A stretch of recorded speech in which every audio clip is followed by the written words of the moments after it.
This episode is brought to you by Squarespace. They're the all-in-one platform that makes it fast and easy for you to create your own professional website or online portfolio.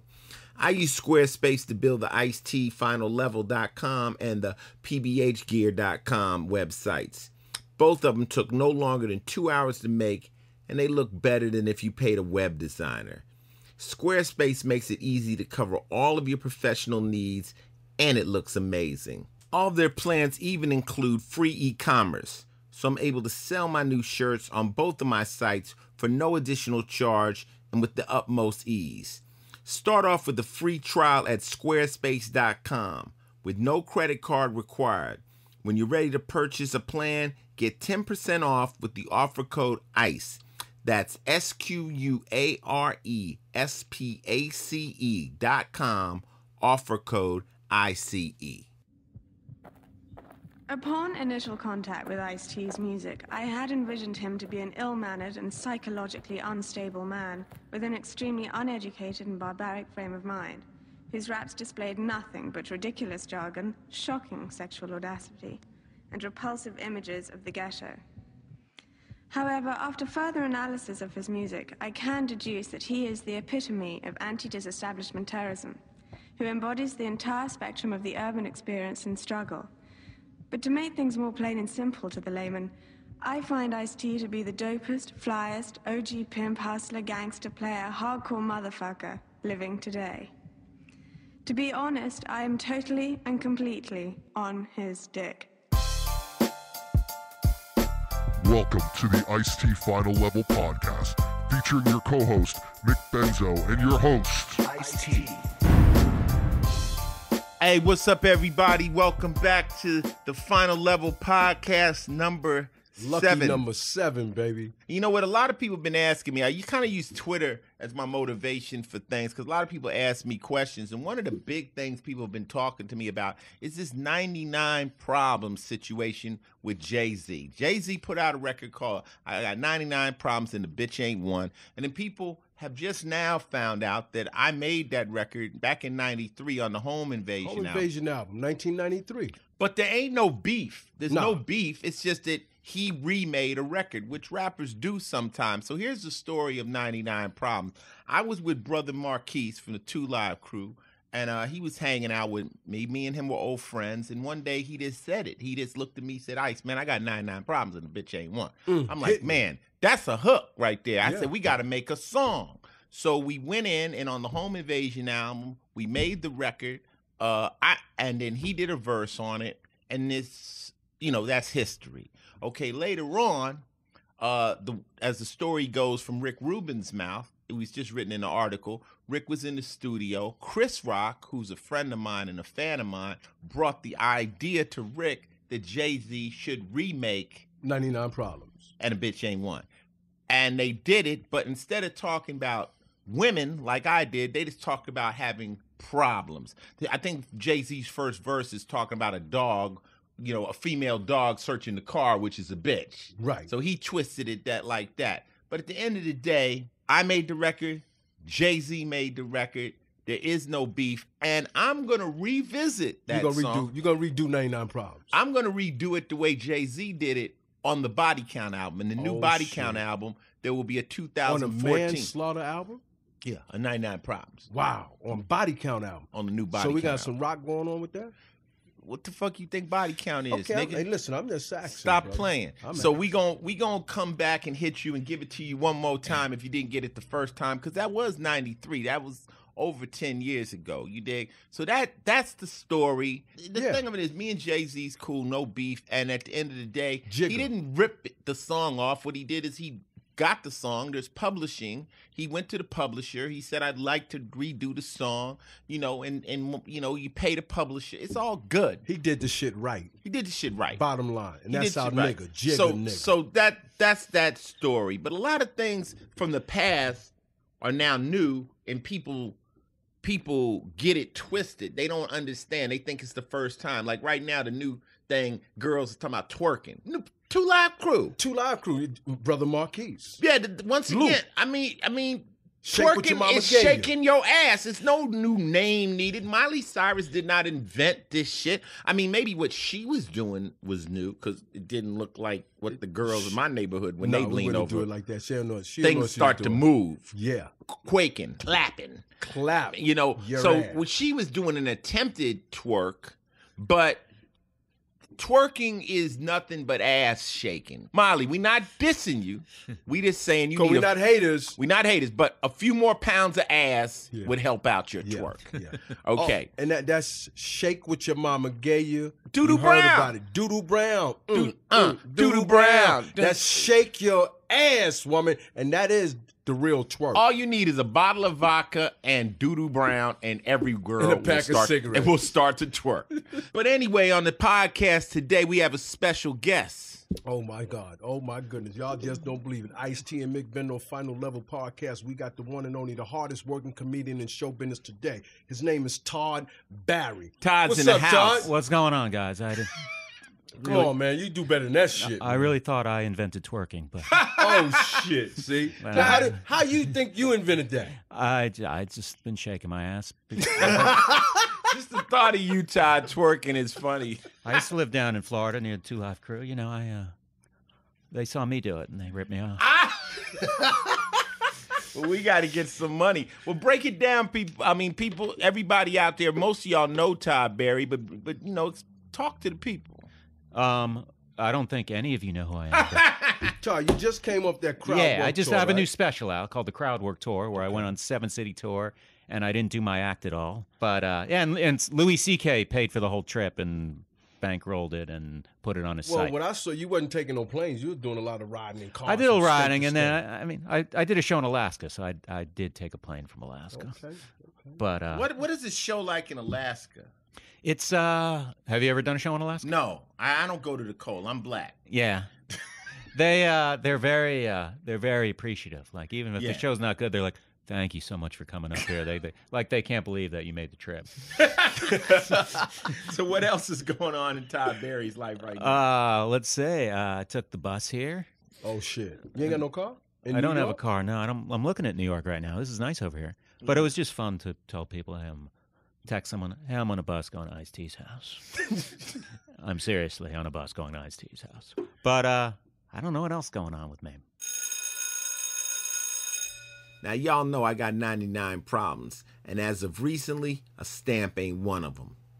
I used to hate going to the post office and wasting 30 minutes just to mail a single package.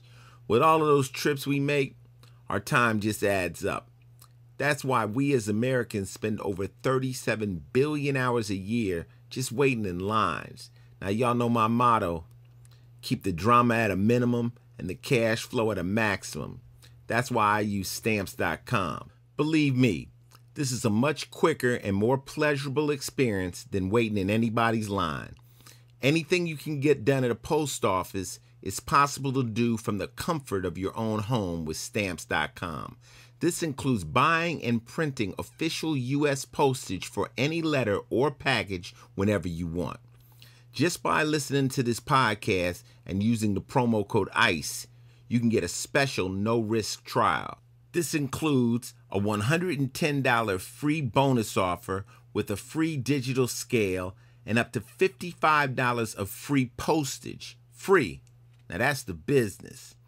Before you do anything, sign up by going to Stamps.com and click on the microphone at the top of the home page. Then type in ICE. That's Stamps.com, promo code ICE. I want to give a big thanks to Stamps.com for supporting the podcast. Please support them since they're supporting us. I got 99 problems, but a stamp ain't one of them.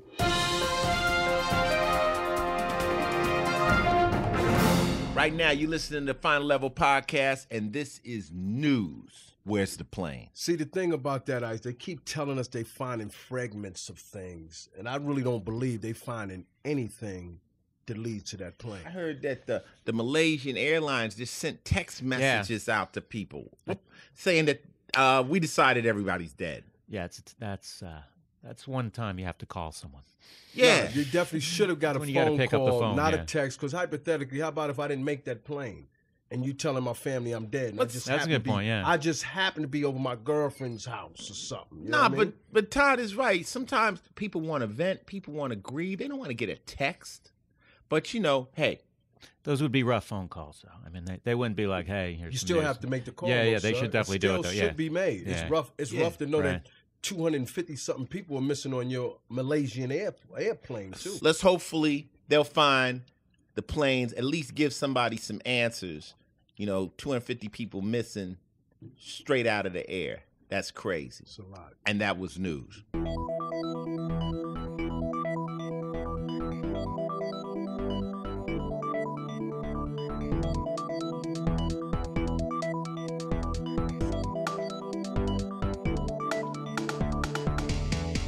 Yo, this is a new segment. It's called Ask a Geek, Ask a Nerd with the homie John Daly. He was on Amazon's original series, Betas. He's the man on the street. He's going to keep us all up on the geek and the nerd world that is taking over. Right now, I think John is in front of Ralph's Supermarket, some goddamn where. What's going on, John? Yo, what's up, Ice? What's up, Nate?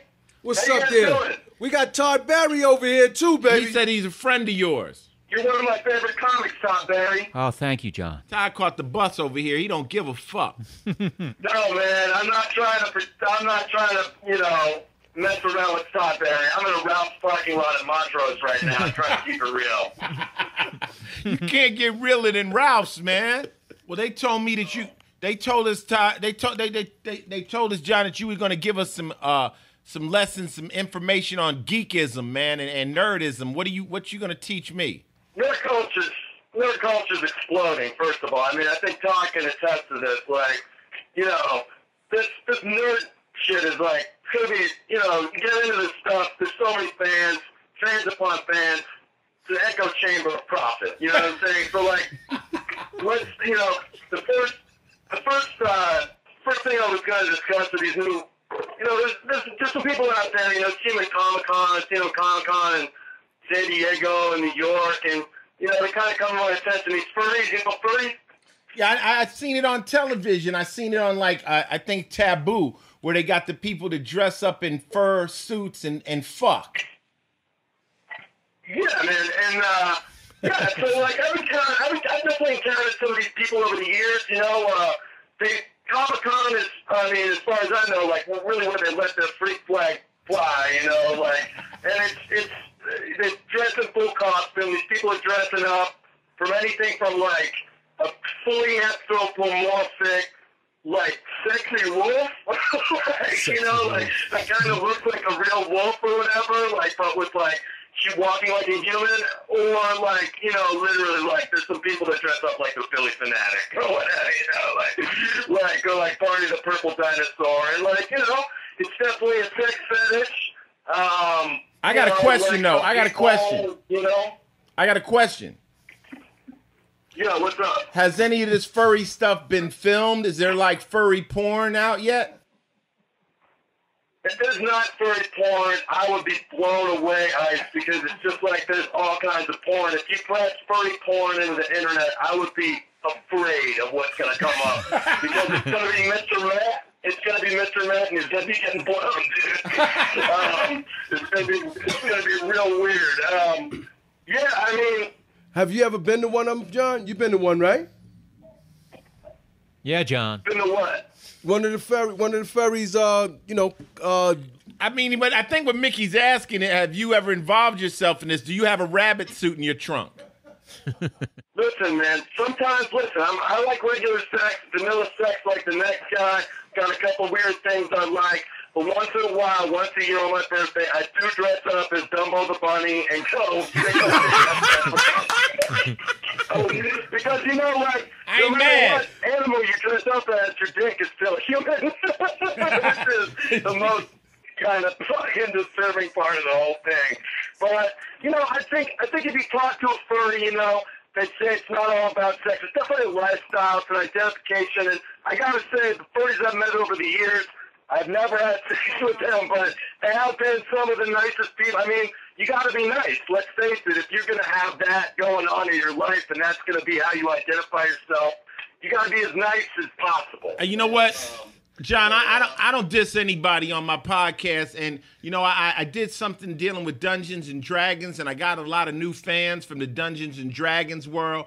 So I'm here to embrace all the furry people. You know, dress up as whatever, a cow, whatever, a bird, whatever you need to do to get your rocks off. I'm 100% with it. You know, so peace to all the furries out there. Do your thing. What else is going on in the geek nerd world? I'm looking at the 3D printing. I think it's the future. There's going to be there's so much to advance in it. There's so, you know, Obama's behind it. It's the new. It's really like, it feels like maybe Apple did like in the early 80s. You know, it's like really booming. Honda is releasing like a 3D printed car. They're putting out a 3D printed concept car. You know, and you can snap it together. Like I don't know if I'd want to be in a snap together plastic car, but you know, maybe in a parking lot, like wave at some people or whatever. But that's about it.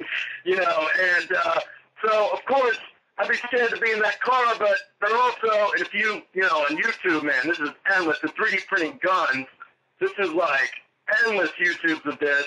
There's real 3D printing gun advocates, and there's a lot of government interference, like getting into 3D printing now, you know, because it can hurt capitalism. You know? Check this out. Check this out. I got an idea, though. Say, for instance, you know, you and your girl got a 3D printer. Can she sit on the printer and send me a 3D copy of her pussy, and I send her, I 3D my dick to her?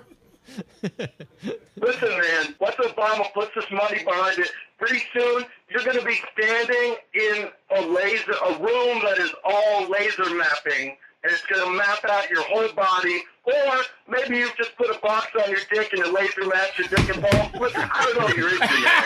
But then it's going to make a 3D blueprint of that, whatever you want, your hand, your dick, whatever, and it's going to bust it out, and you can make it whatever color you want and as big as you want. So there you go. It's going to change set.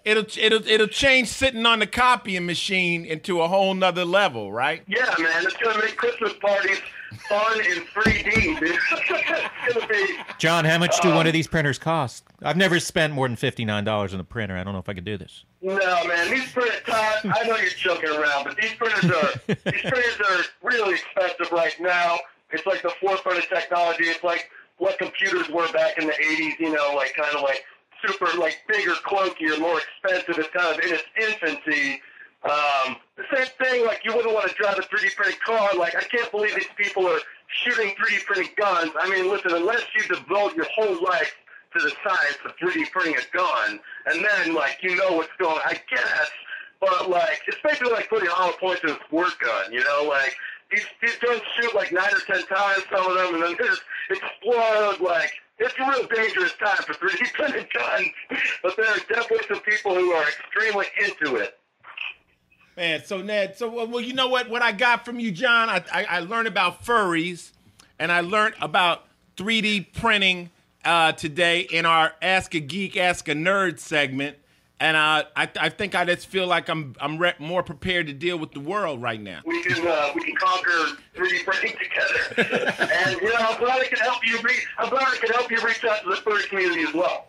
Yeah, tell the furry community I'm game. I don't know what fursuit I want to wear. Maybe some mink shorts or something. I don't know. Maybe I'll be some kind of minotaur or some bullshit. Man, I want to catch one of the parties, John. I got to go to one of the parties, man. I'll wear the Mickey Mouse suit, man. Oh, yeah. Fuck it. I'll hit you up. Next time I go to one, we'll wear mink shorts minotaurs, us three. You can be... whatever you need to be, son. You just go. You just come with us. Hey, if you go in Ralph's, make sure you get some Frosted Flakes and some milk, maybe, so you can have some cereal tonight. Feel like Tony the Tiger, goddammit. Take care, John Daly. Thank you very much. See you, John. All right. Peace.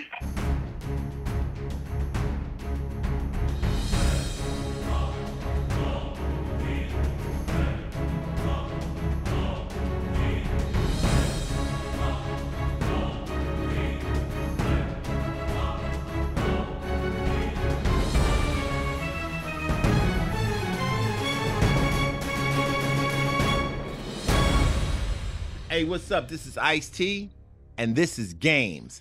I got my TV fixed. My TV's back on HDMI cooking. So you didn't buy a new TV, you tell No, me? I didn't buy no new That TV. looked like the same TV, but it could be new. No, I ain't bought no new TV. My TV is crisp. Getting a new, they hooked up my receiver. They got an adapter, and I'm finally online, and I'm playing Titanfall. Now, that's the new game all y'all gamers out there know, and everybody wants to know my theory on Titanfall.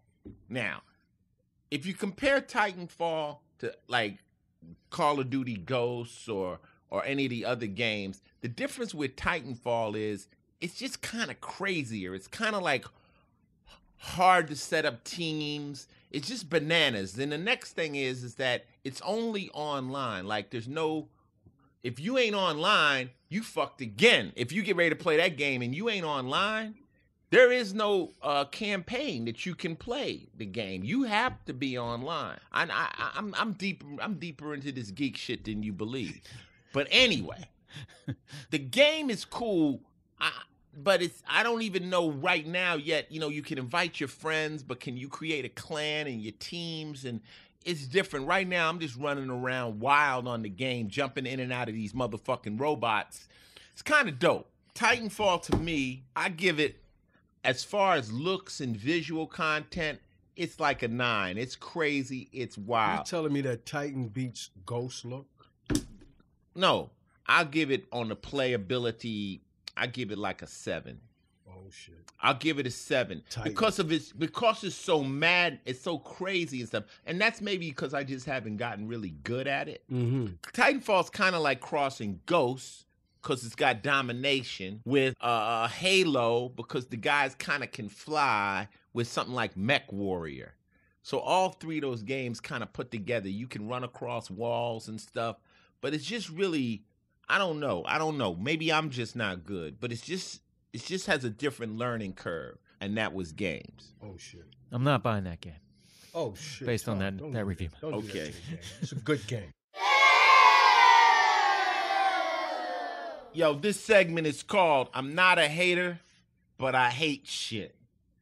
You know what I hate, Mick? What is it that the iceberg can hate? I hate internet trolls. Oh. I hate people that just get on the internet, on your Twitter, on your YouTube channel. You got a YouTube I channel, got right? YouTube. I got Twitter. What's your YouTube channel, Ty? Todd Barry Videos, I think. That's Yeah. right. What's your Twitter is just Todd Barry, TODDBARRY. Okay. Now, do you ever have people that just come on there just specifically to talk shit to you? Yeah, and you always got to make that decision of like, do I write back? I always think it's better to pretend you didn't see it. So it's a Sometimes. cyberbully? Yeah, just No. You got bullies. Cyber bullies are different than trolls. Okay. A troll is someone who, like, say, for instance, we got a conversation going on the net. They just going to come in and say something totally different just to cause confusion. And they get off. They jack off to people coming back after them and telling them they assholes. Like in the middle of my Twitter feed, somebody come on, Ice-T, you're a piece of shit. Oh. Now, they're trolling. They're trying to get us to attack and say something about them. But these people live very pathetic lives. They're usually in somebody's basement. you respond to them? Sometimes I air them out. Sometimes what I do is I retweet the trolling. Oh, and then other people get it. Because my final level, my Twitter feed is called the Final Level Twitter Gang. So I militarized So you in my a Twitter gang? feed. Wait a minute, you in a gang? I militarized my Twitter feed. If you come on my Twitter feed talking crazy, you finna get aired out by 40-year-old women. They ain't having it. Todd, I love Ice-T. You shut up, you asshole. Dude, Todd, Eat a dick. Todd, you get trolls on yours? Yeah, I get trolls on mine. There's just people. If you're trying to be funny, there's always gonna be someone who doesn't think you're funny. Yeah, one of my quotes was, "What's a safe distance to talk shit to somebody that you know would punch you in the face?" The internet. It's a great place just to go off and that leads us into cyberbullying, Mickey, where kids are getting on the internet and then it's going in on other kids and people and really ruining their lives. So you saying the fellas are more bullies on the internet, you think? No, actually, the statistics show that girls are the biggest bullies on the internet. Now, I think this mostly happens. Well, I found out even when I got married. My wife, the way women go in on women is crazy. Little boy, you bully a boy. The little boy says, "Look, man, meet me in the parking lot, man," with all that old internet shit. Little 3 girls, o'clock. 3 o'clock. Remember those days, Todd? Yeah, I never said that. They ever told you that? I was like, I'm going to avoid the parking lot at 3 o'clock. Yeah. 3 o'clock. Todd was in the cut. He like, I'm not causing no problems. Yeah. I don't want no problems. Exactly. I'm picking up Mr. Berry's vibe. Yeah. He's not the kind of guy.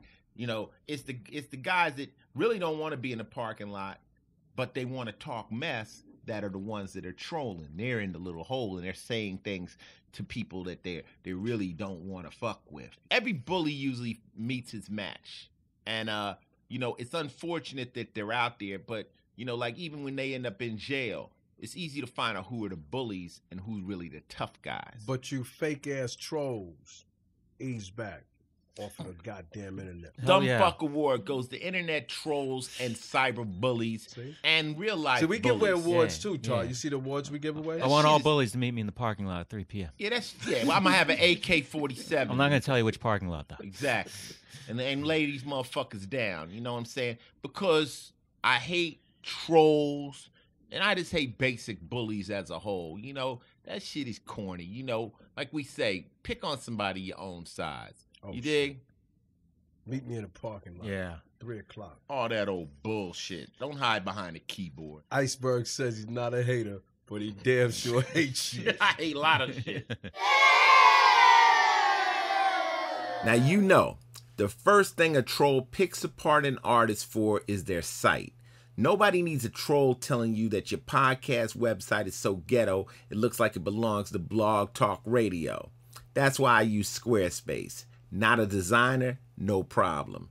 Squarespace has tons of dope built-in templates for you to choose from so your website can look great.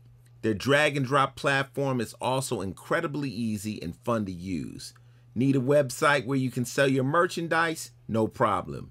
You can even build an online store with Squarespace to sell your shirts like I do on pbhgear.com and on icedfinallevel.com.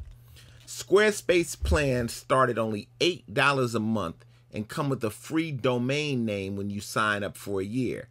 $8 a month. If you want to take the first step in true troll prevention, get a dope website, a Squarespace website. For a free trial with no credit card required, just go to squarespace.com. When you're blown away and ready to confirm a plan, use the offer code ICE to get 10% off. You'll be getting a great deal and supporting the podcast, helping to keep it free for you. That's SQUARESPACE.com. Offer code ICE. Thanks again to our dope sponsor. Please support them since they're supporting us.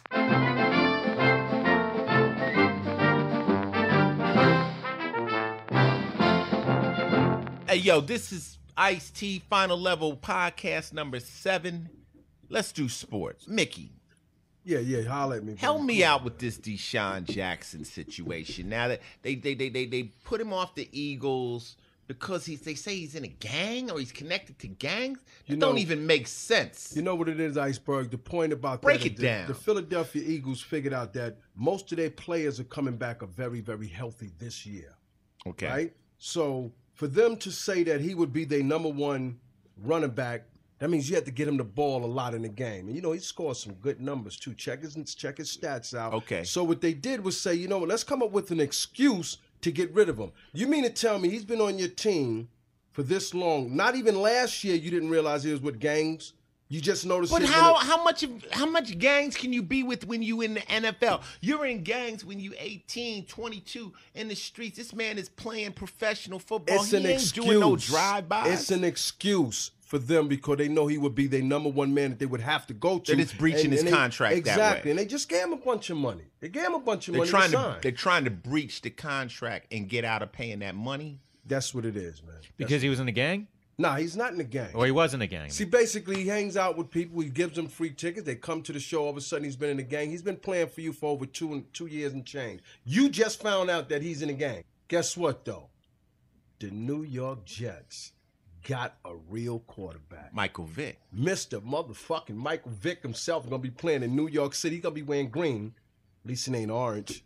Oh, so we just got finished talking about the Eagles. Right. Now we He's got here. an eagle over here. He's here, baby. Michael Vick. That's Mike, baby. And he's going to do a hell of a good job for And y'all. he's an incredible Good job for quarterback. y'all. Jets, y'all are going to be looking real good with a stand-up guy like Michael Vick who's not afraid to run, not afraid to pass, and don't mind getting hit. Michael Vick, just stay healthy, and your Jets could possibly go all the way this year. Michael Vick's in the building. I respect the hell out of Michael Vick. So we got nothing but love for Michael Vick over here at the Final Level Podcast. You know, everybody out here talking this and that. Leave the man alone. You know, he paid for whatever they said he did. Right. And now he moves on to his next level. Ain't nobody out there ain't made no mistakes, so let's keep it moving.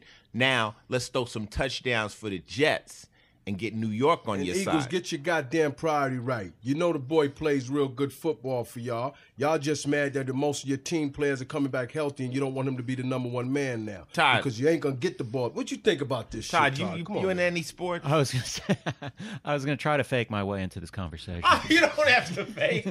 I mean, it's all So I just good. kept nodding, which isn't really good on a podcast. yeah, I hear you. But I'll bring that up, and it'll make me look like a tough guy. I'll start talking again. Hey, here, what do you think of Vic coming to Jets? Huh? And Yo, Todd Berry, and that was sports. Hey, yo, this is Ice-T and Mick Benzo on the Final Level Podcast. This segment is TV and movies. So we got Todd Berry in the house right Yeah. now on this podcast. This number Big 7, movie star. too. Big movie And star. I know one thing about you. You played in a lot of shit, Todd. Yeah, I've played in a lot of shit. You played in a lot of shit. In every way you mean that. But yeah, I was in The Wrestler. Okay. I was I in love Pootie that. Tang. Pootie Yeah, Tang. yeah. Oh, my God. That's I know. You would have had me on the first episode if you knew that, right?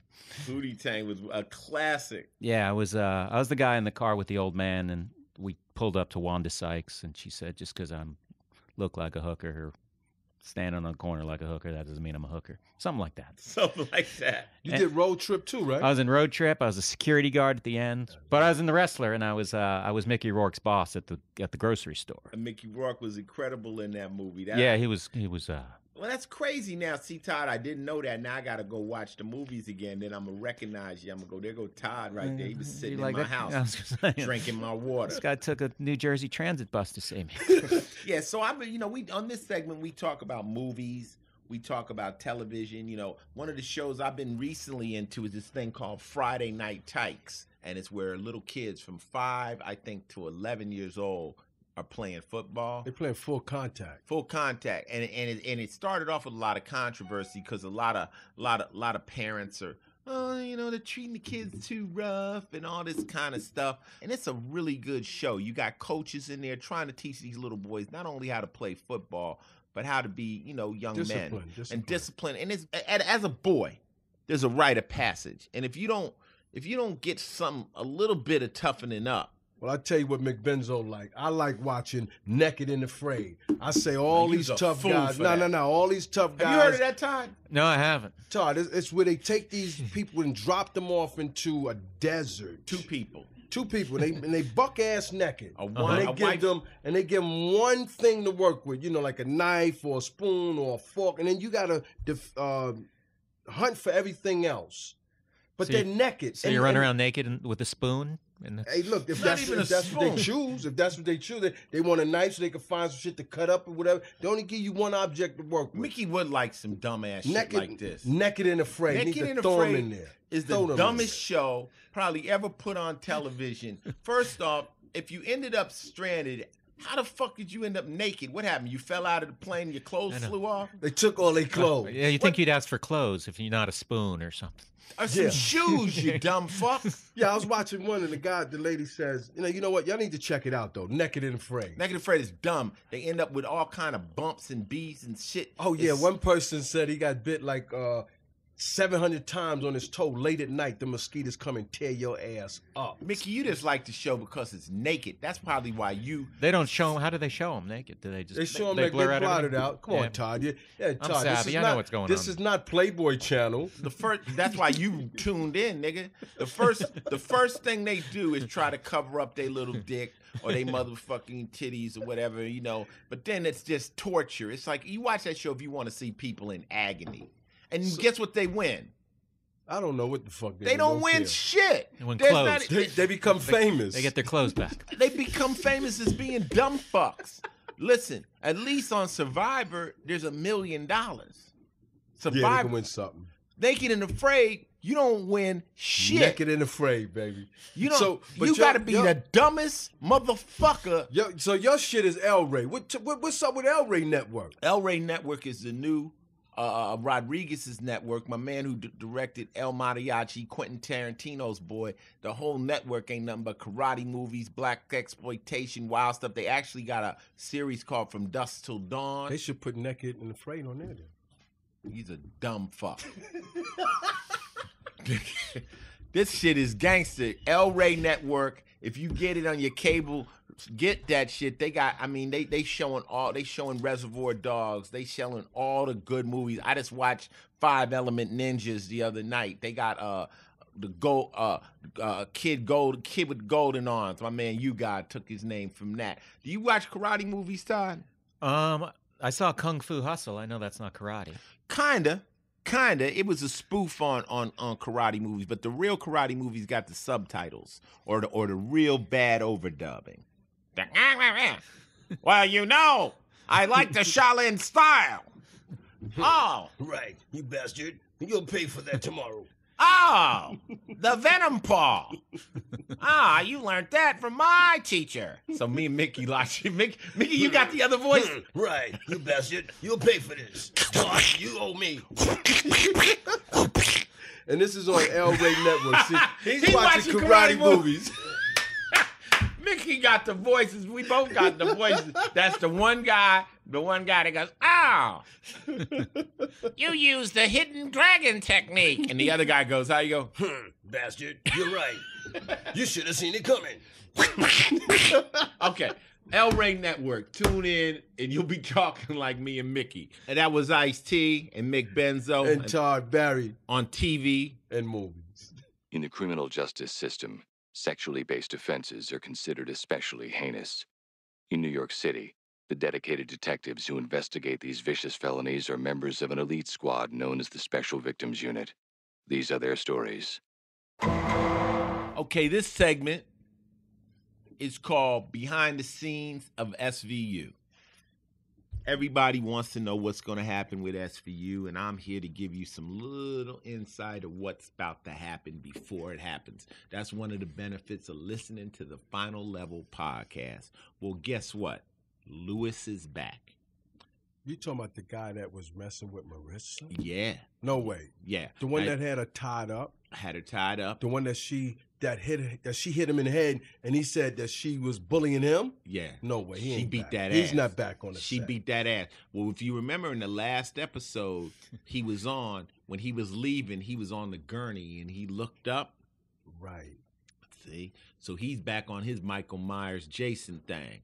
And he pops back up. It's not the episode that'll be showing tomorrow. You guys will be listening to this on Tuesday. It's the next episode. Following week. He shows back up in the game after Mariska this is again. Getting real nice. And this time, they basically have a real showdown. And I can't give too much away, but he's back. Just tune in. I guarantee you won't be mad. As far as the state of mentality going on in the squad room, Mariska's still bugging out. This just sends her a little bit more over the edge, dealing with this clown again. Danny still in his state, worrying about everybody's business, all up in Kelly's Kool-Aid, worrying what the hell she's doing.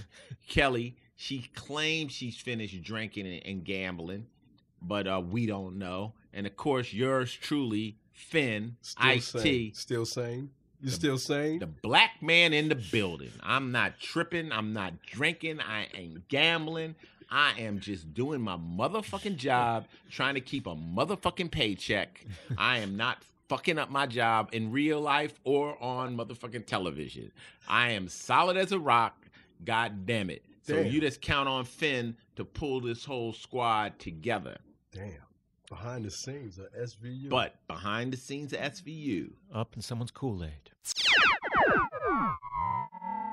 Hey, just so happened that one of my neighbors came over because he's shooting a documentary. Y'all might know him. Hip hop heads might know him. He goes by the name of Little Daddy Shane. That's Big Daddy Kane, brother there, baby. Big Daddy Kane. Big Daddy Kane, Yeah, baby. brother. And he's in the building. He came over here today because he's shooting me in a documentary. Why don't you build on it, Shane? Oh, the documentary is about the Juice Crew All-Stars, which the members are Mr. Magic, producer Marley Marl, Roxanne Shante, MC Shan with the Bridge Wars with KRS-One and BDP, if you're familiar with MC Shan, Craig G, Master Ace, Big Daddy Kane, and Biz Markie. Could you rap one in there? Excuse me, Cool G Rap and DJ Polo. Let me not forget the Ooh, most. not the Cool G. Yeah, let me not forget the legend. Now, you doing a documentary, you know I did a documentary, so I know what you're going through. That's why I need everything, the game. No, but I'm telling, I mean, I know what you're going through production-wise. How has this been, this journey? It's been great, and then at the same time, it's been terrible because I'm dealing with personalities and time schedules, and it's kind of like, you know, chasing a lot of people. Like, I'll give you a perfect example. Like, I hit Ice. Ice is like, we can do it then. I'm here. We're about to do it. I hit somebody that's way less busier than Ice with way less money, way everything. And they're like, oh, Shane, we could, I'll get around. I could probably fit you in. You know what? Let me hit you next month. Like, really? Like, right. You know, well, so one thing people don't understand, though, with a documentary, you're asking for a favor. Right, absolutely. Like in the art of rap, nobody got paid to be in that movie. That movie was shot with a very low budget. I had to call my homies up. I had to ask them for the time. Right. At the end of the day, I told them if the movie makes money, I'm going to split the money, favorite nation. We have a percentage that'll go to them. But right now, I mean, I hate to say it, but as much as people have seen the art of rap, all that money is used back in promotion, and it's very difficult to make money on a small indie. Right. It's a labor of love, so all I could do with the people in the art of rap was promise them a good look. Right. Like, yo, you're going to be glad you were in the movie, and this is history. Right, absolutely. And that's what you're doing. Absolutely. The same. That's why I said I need the game. I need everything. I need you to spill that into me while I'm here. Well, it's Mickey helped me do it, and we would try to get people together. The problem was I had a camera crew that was from London. Ooh. And to try to get myself from work, get the artists in one place, and then triangulate all that was very difficult. Like, for you to get me, all you gotta do is come across the street, and it took 3 weeks. Right. You know what I'm saying? So, you know, to get all of them together, and Mickey was on the phone trying to get people, and people would move, or like even when we went to get Dr. Dre, we were in LA. So Dr. Dre's like, okay, Ice, I'm at you at 12. Then 1 o'clock, I gotta cancel. I gotta do something with my kids. Can we do it tomorrow? Wow. So we had to go like, okay, well, Be Real's on the line. Let's go get Be Real. You know, we had to keep like 5 balls in the air. Right. And to get people, and we would just roll on them. And like when you saw Q-Tip, we just rolled on him and just jumped out on the street and just shot him right there. Right. So I know what you're going through. Yeah. But it's all love. Usually do you have a name for the documentary? I really don't know, but I'm thinking of just calling it the Juice Crew story. I think you should call it, I mean, right off the top, it's the Juice Crew All-Star Story. It should be the Yeah. Juice Crew. That's exactly what it is, Lil Daddy Shane. Well, I need no more That's what input. it should be. Also, like, when I went to the master I agree with him ceremony, also. when I saw the master ceremony, I saw Coogee Rap, Polo, Master H, Craig G, Right. Big Daddy Kane, Biz Markie. Right. You know, so with Marley Marl, Right. you know, they doing the Marley thing was in similar- our movie. Yeah, Right, but right, I'm saying on the master ceremony, he had the whole team almost on that little Right. I call it tour date. On that little date, it should be no other than the Juice Crew All Star. Yeah. Absolutely. That's where they from. They from, you know, Queens. You know what I mean? This is where it started with the Fly Tie, the Cold Chillin', blah. But the team was dope together. Roxanne Shante. Yeah. I was the closest with his brother, though. Me and Kane were on Warner Brothers together at the same time. We kind of like, we didn't know, we knew each other. I respected the shit out of Kane, but we were coming from 2 different places. But then we had a similarity. And when we went out on a promotional tour, I remember Fly Tie had kind of got in Kane's ear, was like, you know, Ice could talk real good and this, that, and the third. And, you know, like, I don't know what he was trying to do. Like, and I took to Kane, I said, look, we can only win from this. You know, if we go out and we not friends, it's gonna hurt us because you know my friends. I got fans, you got fans, but if we show that unity, some of my fans might like you. Absolutely. Some of your fans might like me. Right. And Kane was like, "Yo, I have it no other way." And you know, we went out there, and you know, it was funny because we would do in stores, and you know, at that time, well, who's gonna go on last? You know, and then I would just go on first. I would just go out there first and get my thing. But the funny thing was, after my show, a lot of the people wanted to still get my autograph, and they would leave. So Kane figured out, oh, see, you want to go first, but then you snatching the crowd a little bit. You know what I'm saying? So now he's going on first. So we learned from each other that it didn't really matter who went on first. It wasn't about that. It was just like, let's get over all that. Who's better? Who's this? Each of us both had our own fan base. And together, we had a bigger fan base. And I had one story, I'm going to say it in your thing, where when it was all said and done, what's the album with Kane had where he was sitting on the throne with the girls? That's the first one, Long Live the King. Long Live the King. And when Kane did that, back in the day, you got your special thanks. Right? And the special thanks is very important in them days. We used to always care about him. Kane gave me the first special thanks on that whole album. Wow. Before all the Juice Crew, he West Coast play. and that meant so much to me because he was like obviously he was saying thank you, you know, because a lot of game had been exchanged. But I remember Kane would go into the restaurants and I can't eat on this if y'all cook pork on it like that. And I used to fuck with him. I'm like, come on, God, come on, man, have some of this ham sandwich. Because at the same time, we had to, my thing was like, you know, I'm dealing with the guys, the 5%ers and all that, but I'm still me. And what happens is people respect that, you know, like, okay, Ice is crazy. This is how we are.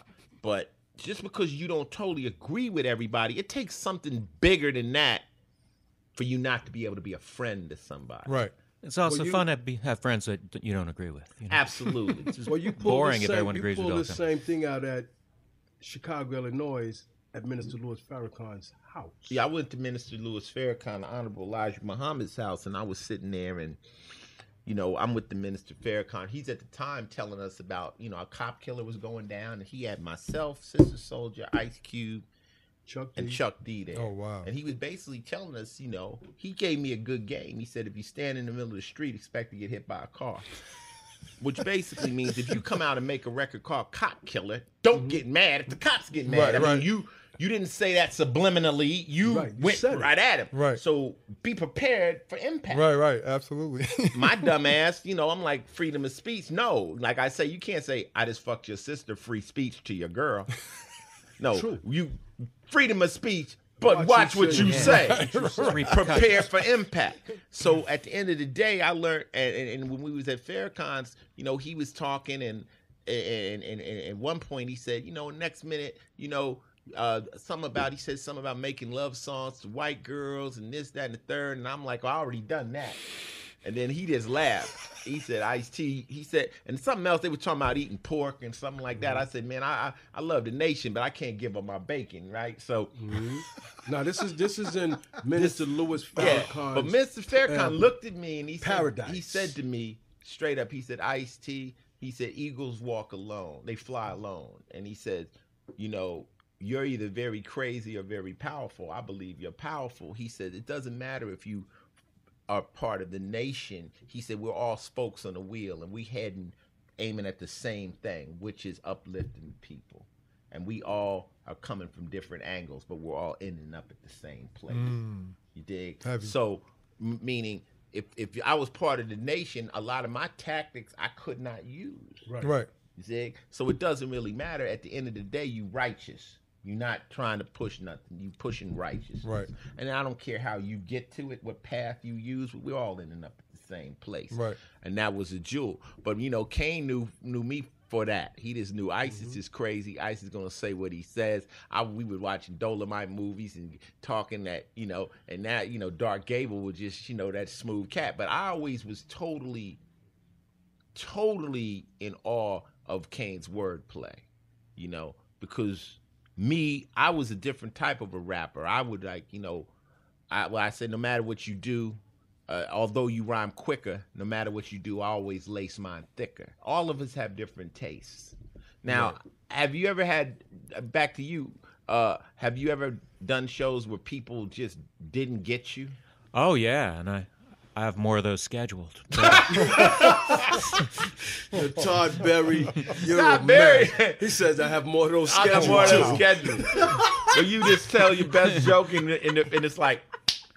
Yeah, I mean, that can happen anytime. It's just kind of, but as you do it and you get better, or you kind of get better at dealing with turning it around, but sometimes you can't turn it around. Can I say something? On my reality show, Ice Loves Coco, she decided I was going to do stand-up comedy. I don't never see this episode. I hope you never see it.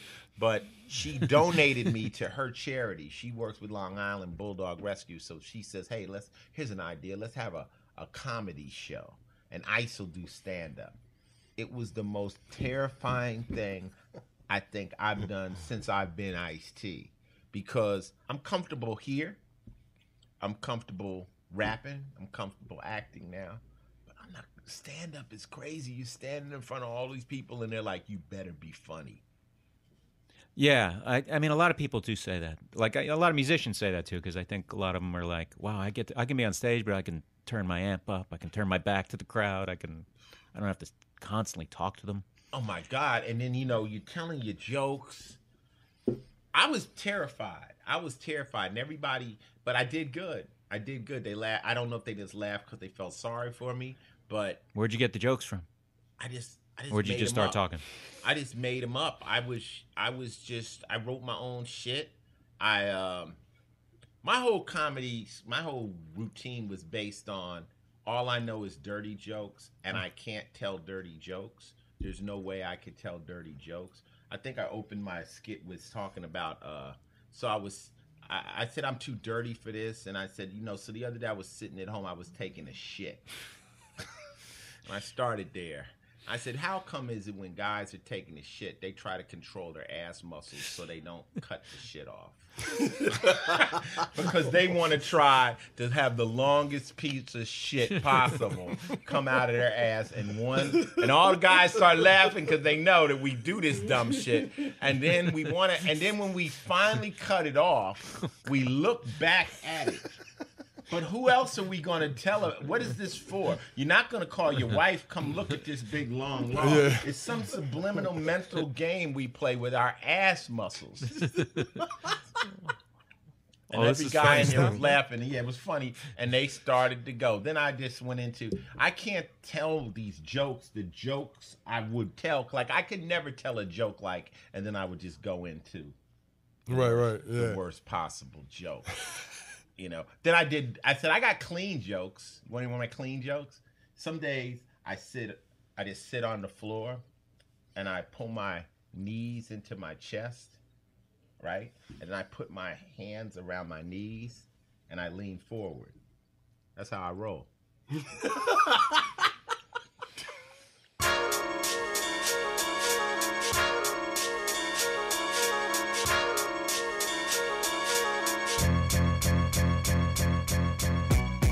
Hey, yo, this is Ice-T and Mick Benzo, Final Level Podcast number 7. It's time for music, and we have a special guest. Oh, we got a guest in the building, man. He actually works with me and Ice-T. He go by the name of Zaheem. He's the nephew of the Force MDs. And we've been working with Zaheem for a couple of years now, solid. I mean, he started out in a singing group. What was the name of the group? 5L. And now he's gone solo. People, you've seen him on Ice Loves Coco.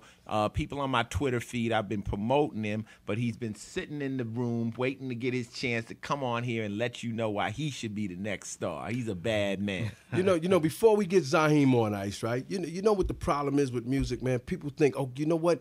Zaheem worked with Ice-T. Ice-T could sign him. Is that... Well, I'm not a record label. I'm not a record label. I can help you make your record. I can produce the record. But record labels are totally a whole nother machine. They get the records out there. They collect the money and all that stuff. And I don't really do that. Now, Zaheem has been with us for quite a while. I mean, let him speak for himself. I mean, what's the struggle, Zah? The struggle is basically just getting yourself in that door, man. I mean, it really don't matter who you got on there. It's about that payola sometimes, man. All right, give out all your information, your social network. Well, you can follow me at The Real Zaim on Twitter and Instagram. My YouTube channel is Zaim Music. That's Zieme. And yeah, look for some more stuff with me and Final Level and pay up. We've been trying, and we've been chugging away at this, and it's not that easy. Now, you know, Zah, we got a lot of listeners. They write, "Oh, Cole, well, I see." They feel like if they make it to me, they put on. Yeah. They're put on to an extent. You know, a lot of new doors have opened for you since you've been involved with me, but still, gotta get that groundwork. you got to get that groundwork, and you got to get on the radio, and it's difficult. Yeah. You have a new album you're working on? New album, Obsession, yes. Obsession. That's one of my favorite records that's you that did. shit. Thank there. you, thank you. Hey, look, we're on the Final Level Podcast. You know, we got a lot of listeners like Ice just was saying. You know what? Maybe if they heard Zieme do some singing. Do some acapella. Let me just see right something, now. man. We ain't got no this music is how you in know the if somebody's building. really a star. Can Let me they see just if you sing? can do a sang, baby. I got a single I'm about to drop actually next week. It's called Exotic. It go a little something. Tell me where to go. What was in them trees?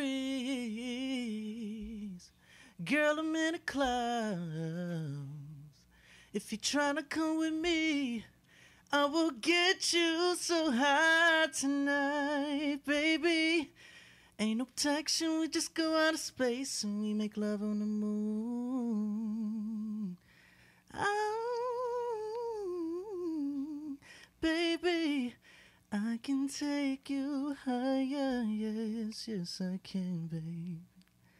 Final Level Podcast is where you'll find this thing, baby. So tune in, baby. Oh shit! Hey, hold on. You know, Ice, nigga can sing when he got me, Shane, and Mick looking at him, staring at this should nigga. be this I can put on my BlackBerry Soul, cause that's that soul music right there. I don't think that's for no Hot Do that R. 97. Kelly you be doing. Let me see. Let me hear a little R in the building. What you say? Do you mind if I give you some of mine to play? Yeah. Do you mind, baby? Do you mind? Okay, that was R. Kelly. Hold on, wait a minute. My mind's telling me no. Do that. My mind's telling me no. My mind's telling me no. But my body is telling me yes. Okay, cut. He's killing it. Okay, now this is my favorite one. Everybody get quiet. Hit that Maxwell for me.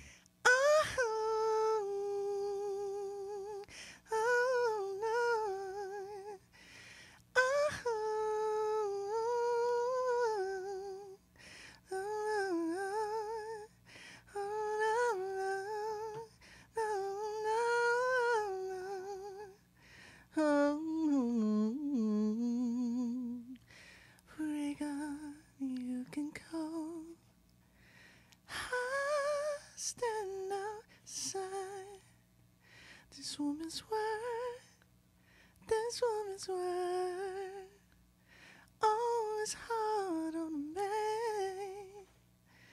Now it's what is over. Now it starts to cry of the father. I know you got a little life in you, yeah. I know you got a lot of straight left. I know you got a little life in you, yeah. I know you got a lot of straight left. I should be crying, but I just can't let it show, babe. Okay, stop, man. This is Stop right there. here on This the nigga Final hitting that Level. when you start hitting them butter sauce on shit, this, see? Now this is the Final Level. Man. This is the Final Level Podcast. This side goes down. Y'all heard Todd Berry. You heard my man John Daly. You heard Zaheem the Dream. And you heard Little Daddy Shane along with Ice-T and Mick Benzo. This is the only podcast you're going to get some real fucking flavor on. Hey, but goddamn it, Zaim. Now you can hit the butter softs, you hit the R. Kellys, you hit all that. It's no doubt you can really sing. Right. Thank you. And it's really difficult still to get that hit record, to get everything put together. You got connections. It's a struggle. It's a struggle, but you still got the faith, right? You yes, not. Sir. You know what it is? They want me to. I heard it a lot though. They want me to dumb down the music, and basically just follow what's going on today with the simple hooks. You know, the catchy little 1-2 nursery rhyme type stuff, and right. You know, I refuse to just bow down to certain things. You know, you got to keep it 100. You know. You know what it is? Sometimes when you swim upstream, it's more difficult, but when you finally break, you'll be by yourself. Yeah. You know, and a lot of, like we say Maxwell, or we said this and that. I don't think when you got the real raw talent, you got to dumb it down. You just got to just stay in the game and have that confidence. It's so easy just to do what everybody else is doing. It's so easy, you know. Now, is there anybody out there you listening to that's new that you like? I really like that new girl, Janae Aiko. The worst. I know that record. I can't sing. I don't need you. I don't Yeah, need that her. We joint need her. right No, there. no, no. We need her. We need And her. the video, she looked like she done killed her man, right? Oh yeah. Oh yes. Let me tell you about this song. Me and Coco were rolling around in Miami. It's funny you should say that song, because me and Coco were rolling around in Miami and we heard that record. And right then I said, that's a hit record. What's her name? I think her name is Janae Aiko. What do you like about the record? I saw the video. It's dope. I think it's you know, she's really singing. You know, she's very sexy, so she puts the sexiness onto the beat, and it's the way she just riding it. She put a little rap on it, you know, and it's just real dope. She how hit a little Jay-Z at the beginning. Yeah, she killed of it, a little. You know what I'm saying? I was feeling that. You know, I don't really see nobody really doing. Nicki got it on lock right now, so it's good to see a real singer, you know, come out and just really show them what it is. Yeah. When we saw the video, we didn't know what to expect, but it's not who you expect singing it. You know, we ain't gonna say, but go check that out. The song is actually called "The Worst." Right? The worst. Yeah. The worst. Yeah. The Worst. So I like Vivo. that too. So I like Vivo. it. And the video seemed like I directed the video. That was dope. Yeah. But Zaim is in the building. I mean, you got a new album coming out. You gonna use your little independent thing? Okay, yes, sir. It's independent. We're gonna drop it on iTunes. And right now we're working on something with the pay up in the final level. Yeah, I got a project I want him to do. I mean, actually, I could put it out there, but I won't, because y'all niggas steal shit quicker than I used to steal shit, you know. But at least I was stealing jewels, not other people's ideas. But the thing of it is that we got a plan for him to do something, let's just say classic, something classic. Really? You just heard music with no music. Acapulco, better known as acapella, that was Zaheem, and that is the real Zaheem.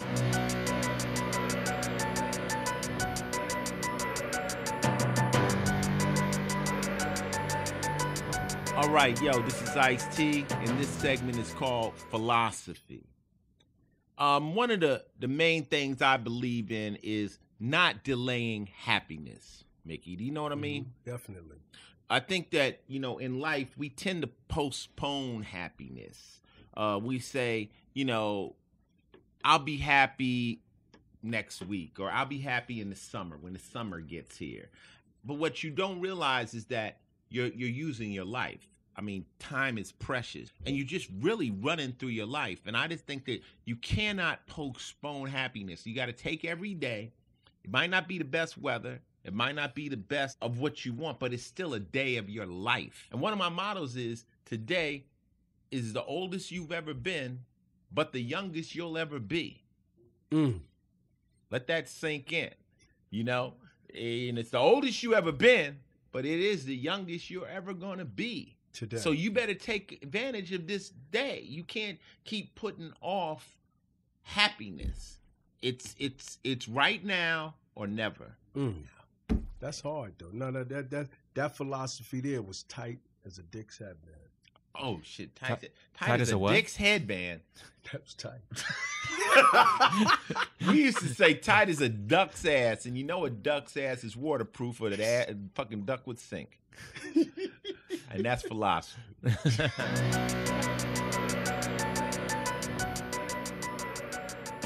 No matter how hard you try, you can't delay happiness. You need to be the best you can be every day and learn as much as you can. Maybe you could even start by listening to a book, an audiobook. That's why I'm a member of Audible.com. Audible is the world's leading provider for audiobooks with over 150,000 titles, and they even got some of the best comedy specials ever made, including Todd Berry's Falling of the Bone, From Heaven, and The Medium Energy. Don't forget, if you order an audiobook from Audible and decide early on that it sucks, you can call them up and they'll even let you swap it out for another book free of charge. So quit watching garbage like Naked and Afraid and get yourself an audiobook. I might even suggest getting started with some Ernest Hemingway. The Old Man in the Sea is gangster. You can even listen to your favorite titles on any device, your computer, tablet, Android, or iPhone, as well as switch between them without losing your place thanks to Audible's WhisperSync technology. For a free audiobook and a 30-day trial, go to audible.com/iced. That's audible.com/ICET. You'll be saving money and helping to keep the podcast free. Thanks again to Audible. Hey, what's up? This Ice-T, Final Level. What's happening? Hello? Who's this? Andrea, Hey, Angie, where you calling from? New York. Okay, well, you're talking on the podcast. What do you want to talk about? I don't know. I just wanted to say thank you for following me yesterday, and I'm a huge fan, and I love SVU. You know, anything you want to talk about other than you like SVU? And bullying. Oh, bullies. Okay, yeah. All right. I'm sorry, sweetheart. I couldn't hear you. Yeah, no, we talked about that earlier on the podcast. It's funny you should mention that. Why, you got somebody bullying you? Yeah. Yeah? How do they bully you? Saying fat and ugly and saying million stuff. Do you know who they are? Somewhere online. Well, you know, honey, anybody that talks mess to you online is basically a coward, you know? So we don't even consider those people, you know? When they come in and they just look at your picture and they got to say something, don't worry about them. Those are just suckers, you know? You're friends with Ice-T. They ain't that cool, right? They've been saying it for so long, and I cut my wrist, and I was depressed. Wow, that's crazy. Well, it only happens when you go on the internet? Yeah, well, it's happened to me all my life. I've always been bullied. Yeah, well, that's crazy. They need to get their ass kicked. You ain't got no big brother? I do. Yeah, you supposed to send your big brother in on these clowns. You know what I'm saying? It's trying to just mess with his sister. But it's terrible. I mean, I don't understand what the bullying. I mean, when I grew up, yeah, we had bullies, but I'm a boy. It's different when you're a girl and you got to grow up with it. So don't let it get to you, boo, okay? And they're going to get theirs one day. Trust me. They're going to bully the wrong person. I was in domestic violence relationship. I was raped twice. Yeah. Well, it seems like you've had a difficult life, honey. God bless you. You know what I'm saying? I mean, there's only so much I can do. I don't know what to say. You got me lost for words. Yeah. All right? So take care. Thank you. Have a good day. All right. Now, see, when somebody calls in with serious issues like that, there's only so much that we can do. Mm-hmm. You know, the worst thing you could do is act like you're qualified to deal with somebody that's got really serious problems, you know, that are beyond the scope of this podcast, you know. So early when you start talking, you're like, oh, wait, they're bullies. You know, you try to lighten the topic. But that young lady was really dealing with serious issues. Real issues. And it's kind of crazy that as heavy as she thinks she's going through, she's calling somebody like us for help. Well, maybe she needs a little counseling. She needs to go to some counseling. Yeah, and you know, I kind of just had to open my mouth and step back from that call. That was a little bit heavy. Yeah. You know, but hopefully, you know, she'll get the right guidance and the right help. That looked like it was heavier than bullying. Yeah, that was more. That was things of, I'll say rape. She said twice. You know, serious. Basically, she needs some counseling. Yeah, you know? We can ask you to get yourself some counseling, sis. It'll work itself out. And far as like Ice was saying, if you're being into domestic violence, that's your choice. You can walk away from that. Yeah, you got to. Okay, next caller. Hey, what's up? This is Ice-T, Final Level. Hey, what's going on, man? This is Nick from Queens, New York. How you doing, man? Hey, what's up, Nick? We getting heavy phone calls, man. What you talking about? Yo, man, yeah, it was really good the way you handled that. I just want to say that to you. And shout out to Miss Benzo, too. I hear you over there, man. What's going on? What's popping? Appreciate it, baby. Y'all did that male awareness thing every week that I listen to on the podcast. I want to thank y'all for that, because I actually went to the doctor and got checked out for something that I thought might have been serious, and it ended up being nothing. But if I hadn't listened to you guys talking about, you need to stop, go up, and go get yourself checked out, then, I probably still be sitting here thinking that something's wrong. So the fact that you guys actually looking out for the rest of us brothers, that's real cool, and I respect y'all for that. So I want to put that out there. This is Mick Benzo's idea. He came up with the Male Awareness Foundation. I mean, the thing about it is with men, we're macho, and, your girl will go to the damn doctor 5 to 6 times a year. They don't have a problem with it.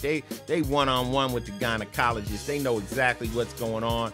Whereas a guy, we don't go to the doctor till we like on our back. Thank you, homie. Thank you. Hey, this Ice-T, Mick Benzo. We got Zaim in the building. What's good? Hey, this is Pipper in Dallas.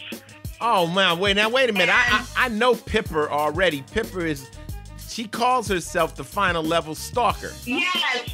I am the #1 Final Level Stalker. And I gotta tell you, my stuff is not that heavy today because I wrote a little rap about you. But first, I gotta say, what's up to Zaim? You are awesome. You have a smooth sound. Love you. Thank What's you, up, baby. Benzo? What's up, girl? Hey. So, yeah, I am the #1 Twitter stalker for Ice-T. So now I get to win $200 from my friend for shouting that out. Thanks, Ice. So Pipper, I wrote a little rap about you. You got to rap? Let's hear this rap. I want to hear you rap, Pip. It was the summer of 1991. I was on the streets having fun when I heard a beat that stopped me in my tracks. It was Ice-T rapping all the facts. When I heard 6 in the morning, I understood, because that shit was happening in my hood. The iceberg was sending out a brand new sound. The original gangster turned the world upside down. Just an open it off. Hey, this music ain't for the soft. Then came all the debaters. Can I mention the stupid ass haters? That Ice motherfucking T continued to soar. Despite the warning labels from the parental advisory board. Years later, ain't a damn thing changed. So follow the Ice advice and stay in your lane. Everyone should listen up. Life wouldn't be so crappy. Just shut the hell up and be happy. Thanks, too. Hey! Be careful. You're not done? Okay, keep going. You might up in the body bad. Or living by the tower. Sounds like a scary place to take a shower. Things look like a... Oh, wait, this looks like a good space to give a shout-out to my #1 band, Body Count. Anyway, my soul's on ice forever, because Ice-T is my straight-up nigga. Come on, we got to give it up. That took a little thought. That was dope. Thank you. Yes, that's better than 90%. Tomorrow, and, write some lyrics for you and be on the golden road. How does that sound? That was 90% better than 90% of the rappers right out today. With content. Thank you. For how? Who? I mean, you're a white lady in Texas, right? Yeah, I'm a middle-aged white lady in Texas. So I would say for my first try, that's not bad. What do you think, Zaim? I think that was dope. That was dope. I think Pharrell will be calling her after listening to this podcast. Pharrell she might get a record deal before you, Zaim. We got the problem. Might call you. Hey, Pip, thank you very much. That was fun. I'm going to keep my day job for a little while. I have to work on it a little bit. I get it. And my Ice-T fan forever since, 1989. And Zaim, I'll be waiting on some new tunes. Thank and you, Benzo, it was nice talking to you. All right, hey, thanks, sis. Thank Pip. Y'all take it easy. Church. Bye. Hey, this is the Final Level Podcast. Mick Benzo, Zaim, Little Daddy Shane's in the house. What's good? Hey, what's good, you guys? How you doing? This is John from Johnstown, Pennsylvania. I'm a big fan of y'all and love the podcast and listen to y'all for a while now. You guys just keep it real and tell it how it is, and I like that. Always forward to listening to you guys. Thank you, man. When they gave us a chance to do the podcast and I said I could sit in my house and talk shit, you got a deal. That's what's up, man. That's what's up. So you got any questions? Question for you, Ice. Go. I'm a big fan of you on the Gears of War game. You was Aaron Griffin. And I was just wondering what it was like to be part of such a big game and all that. It was really cool, man. I'm a big gamer. I've been on a few games. I started out on a UFC game. I was in Scarface. I was in the Fight for New York, Def Jam. But, you know, Gears of War was the biggest franchise. Well, no, not really, because I was actually the final character in Grand Theft Auto Los Santos. So, you know, now to be in Gears of War, Cliffy B, who was one of the main cats over there at Gears of War, happened to be an Ice-T fan. And this is how it all works out. And the next thing you know, I get a call to do the voice. And also we got a body count record that plays in the game at the end. It was a great experience. You know, I didn't die. Maybe Griffin can't come back one day. You know, I got away from Marcus Phoenix. I flipped him off. I gave him the finger, told him get fucked, and rode off into the sunset. People don't do that in Gears of War, you know? But it was great. Yeah. I think the most fun you'll have is playing me in multiplayer because you get all my ad-libs where I'm talking crazy shit. But I love the gaming community. I love video gaming, and just being part of a game is a great experience. Have you ever? Thank you very much for taking my call, and you guys just keep doing what you're doing for sure. Hey, yo, and tell a friend about the podcast. You know what I'm saying? You'll probably be on this Tuesday. Oh, yeah. Thank you very much, man. Y'all have a good one. All right, peace. Hey, yo, this is Ice-T, Zaim, and Mick Benzo. You're on the podcast. Talk to me. Hey, what's up, Ice, man? My name is Darius. I'm calling from Santa Barbara. Okay, that's what's up. California. Yeah, it's pretty nice out here. Here's the deal, man. I'm a big fan of your catalog, and I actually think, as a lyricist, you're kind of underrated. And my question to you is, when I look at these two songs, I want to know which one you thought was the more powerful song as far as the lyrics and the message. I'm looking at New Jack Hustler, and I'm looking at the song Colors. Well, you know what? I closed my show with Colors, Original Gangster, and New Jack Hustler. So those three songs I know are some of my more powerful. I just think Colors, because it was dealing with something that's real. You know, you're dealing with the real LA gangs. And I kind of laid out what gangbanging was to the world, like the psychology of the gang member in that song. And that was for the first time for a lot of people. They didn't know about gangs. So I think Colors had a huge impact. New Jack Hustler is co-titled Nino's theme. And it was written from the perspective of a drug dealer. I couldn't write it from the perspective of my character in the movie. So I wrote it from Wesley's perspective, Nino Brown. It's more lyrical. It's more, you know, the style is more intense. And there's a lot more words, and it's got, you know, I mean, like I say, in my rhymes, I never really tried to fascinate you with verbal dexterity. It was always about the weight of the lyric, you know. I think probably one of my heaviest rhyme lyrics that people always quote is I'm the illest, I die harder than Bruce Willis, you know, because that's a double entendre, you know, because he was in Die Hard, you know, and it was an interest. And when I say that in the show, people go, whoa, you know, you got that in. If I didn't say it, some other rapper was going to catch that one, but I got it in first. But those are two of my favorite records. So you picked two of the real good ones. Good question, though. For my personal, as a fan, Mind Over Matter is the song that I listened to when I was young. And, you know, I'm 36, so I still listen to it now. I think that is just one of the top, that's one of my personal top 100 songs.